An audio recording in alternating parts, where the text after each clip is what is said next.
बिस्मिल्लाहिर्रहमानिर्रहीम। अस्सलाम वालेकुम नाजरीन, मैं हूँ जीना पार्लियामेंट डायरी में आपके साथ। नाजरीन, पहलगाम वाक़े के बाद पाक भारत कशीदगी बढ़ रही है। पाकिस्तान ने भारत को वाज़िया पैगाम दिया है कि इसकी किसी भी जारियत का मुंह तोड़ जवाब दिया जाएगा। सियासी इख्तलाफात अपनी जगह, मगर तमाम जमातें और अवाम इस वक्त अपनी पाक अफवाज के साथ शाना बशाना खड़ी हैं।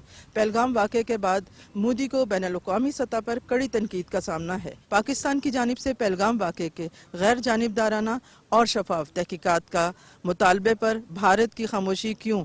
आइए इस बारे में जानते हैं पार्लियामेंटेरियन से उनकी क्या राय है। पहलगाम वाक़े के बारे में हम आपसे पूछना चाहेंगे कि हर मरतबा भारत इस तरह के फॉल फ्लैग्स ऑपरेशंस करते हैं और उसके बाद पाकिस्तान पे इल्ज़ामात लगा देते हैं, और स्पेशली उन दिनों में जिन दिनों में उनके इंतखाबात हो रहे होते हैं, तो इस बारे में आपकी क्या राय है?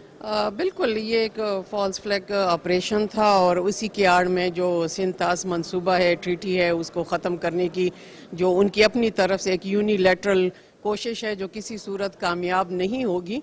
और ये एक मोदी हुकूमत का मुतसबाना रवैया रहा है और वो इस तरह के गलत इल्ज़ामात लगा के पाकिस्तान को आइसोलेट करने की कोशिश में है। लेकिन आप देख रहे हैं कि अल्हम्दुलिल्लाह पाकिस्तान एक मजबूत दिफाई कुव्वत रखता है और सिफारती सतह पे भी तमाम बड़े ममालिक जिस तरह पाकिस्तान का साथ दे रहे हैं, तो भारत ख़ुद आइसोलेट होगा। और जिस तरह पाकिस्तान की तरफ से एक गैर जानिबदाराना तहकीकात का मुतालबा किया गया, अब उससे भी वो पीछे हटने की कोशिश कर रहे हैं। तो ये सिर्फ आज का नहीं बल्कि हमेशा से एक उनकी एक जहनीत रही है जो कि अक़लियत को वो टारगेट करते हैं और ह्यूमन राइट की वायलेशन करते हैं।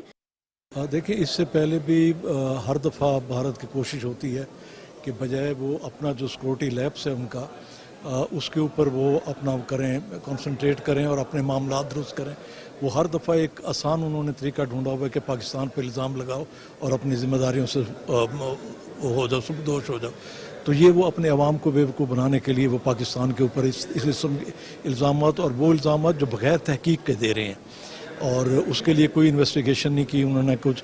और अब देखें कि दुनिया भी पाकिस्तान के मौक़िफ़ को मान रही है। हम कह रहे हैं कि आज़ादाना इसके ऊपर आप तहकीकात करा लें। देखें, ये कोई पहला वाक़या नहीं है जो पाकिस्तान के साथ ये जुल्म और ज़्यादती का काम किया है। इससे पहले उड़ी का वाक़या हो, पुलवामा का वाक़या हो या बॉम्बे का सानिया हो, हर दफ़ा भारत ने अपनी नाअहली और अपने अंदर पनपने वाली जो साजिशें हैं उनसे पर्दा करने के लिए हमेशा पाकिस्तान के ऊपर इल्ज़ाम लगाया है। ये पहली दफ़ा नहीं है, पहले पुलवामा में भी हुआ, उससे पहले भी बहुत कुछ हुआ, अब ये हुआ। और पहलगाम में उन्होंने वो कुछ किया। मैं ये कहना चाहूँगा कि मोदी अपने सियासी एजेंडे को तकवीत देने के लिए उसने अपने 26 लोग मरवा दिए और उनमें नेवी का एक ऑफिसर भी है। अगर उन्होंने जंग छेड़ने का तहैया कर लिया है तो it's not good, not only for Pakistan, it's not only for the region but it's for the world. क्योंकि देखिए ना, दो न्यूक्लियर स्टेट अगर आपस में टकराते हैं तो क्या होगा। इंडिया जो है वो हमेशा से ही करता है, पहली दफ़ा नहीं है उसने जो किया है कि वो एक प्लान के साथ करते हैं और उसके बाद इल्ज़ाम जो है पाकिस्तान पे लगाते हैं। लेकिन पाकिस्तान का इस वक्त मौक़िफ़ बहुत क्लियर है कि आप देखें ऐसे इलाके में जो हुआ है, उन्होंने ये जो हमला करवाया और ब्लेम पाकिस्तान पे कर रहे हैं, तो उसका ये है कि उस इलाके में तो कोई पहुंच भी नहीं सकता। तो विद इन 30 मिनट्स उन्होंने उसकी FIR भी कटवा दी और उनके पास प्रूफ भी आ गया कि पाकिस्तानी लोग थे और हमला करके। तो ये तो सब प्री प्लान था। तो अभी ये है कि हम समझते हैं कि वो जिस तरह बार बार धमका रहे हैं और हमारे बॉर्डर्स पे कोई ना कोई एक्टिविटी उनकी इस तरह की है जो कि पाकिस्तान को वो चैलेंज कर रहे हैं। लेकिन पाकिस्तान का जो मौक़िफ़ बड़ा स्ट्रॉन्ग है, हमारी अफवाज पाकिस्तान का, पाकिस्तान की गवर्नमेंट का, पाकिस्तान की जितनी जमातें अलायंस में हैं, नहीं भी हैं तो भी वो एक प्लेटफॉर्म पे है कि हम इंशाल्लाह भारत का जो वो चाह रहे हैं वो होने नहीं देंगे।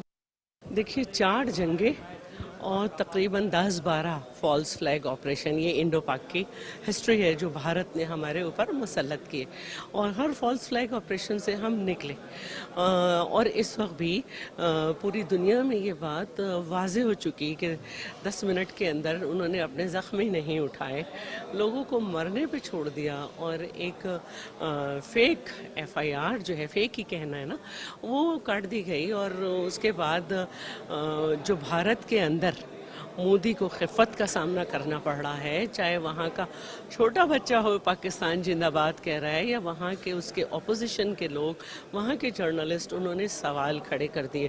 پاکستان میں اس سے برعکس صورتحال ہوئی، ہمیشہ کی طرح جو بھی حکومت تھی، جیسے بھی معاملات تھے، لیکن پاکستان کی فوج اور پاکستان کے عوام اپنی حکومت کی ہر پالیسیز کے ساتھ تھے، اور آج بھی ہیں۔ اور یہ کشمیر پہ ہی ظلم تھا کہ آپ نے وہاں پہ ایک ایسے وقت میں جو ہے ایک بے وقوفی کی، تو میں یہ بات کہوں گی کہ یہ بالکل واضح ہو چکا کہ جو وہاں پہ الیکشن ہے دہلی میں، بہار میں، وہاں پہ مودی کو اپنا انجام نظر آ رہا ہے۔ جو گڑھا انڈیا نے پاکستان کے لیے کھودا تھا، آپ نے دیکھا کہ انٹرنیشنل کمیونٹی میں وہ اس گڑھے میں خود گر رہا ہے، کیونکہ پاکستان جب ٹیک آف کر رہا ہوتا ہے، پاکستان جب ترقی کی منازل پہ جا رہا ہوتا ہے، تو ہمارے جو بارڈر پہ کچھ ہمارے ممالک ہیں جنہیں ہماری ترقی جو ہے نا، پاکستان کی ترقی وہ نہیں ہوتی، ہضم نہیں ہوتی، تو اس گڑھے میں وہ خود اس لیے جا رہا ہے کیونکہ آپ دیکھیں FIR 5 منٹ میں کٹ رہی ہے، لیکن پولیس جو ہے وہ آدھے گھنٹے کے بعد آ رہی ہے۔ پھر ان کی کہاں تھی فوجیں، کہاں تھی ان کی انٹیلیجنس، کہاں تھی ان کی سسٹم، کہاں تھا؟ یعنی اتنا بڑا فیلئر، وہ اپنے فیلئر کے اوپر کام کرے۔ ناظرین، آپ نے پارلیمنٹیرینز کی رائے جانی، مجھے اور میری ٹیم کو اجازت دیجیے، اللہ نگہبان۔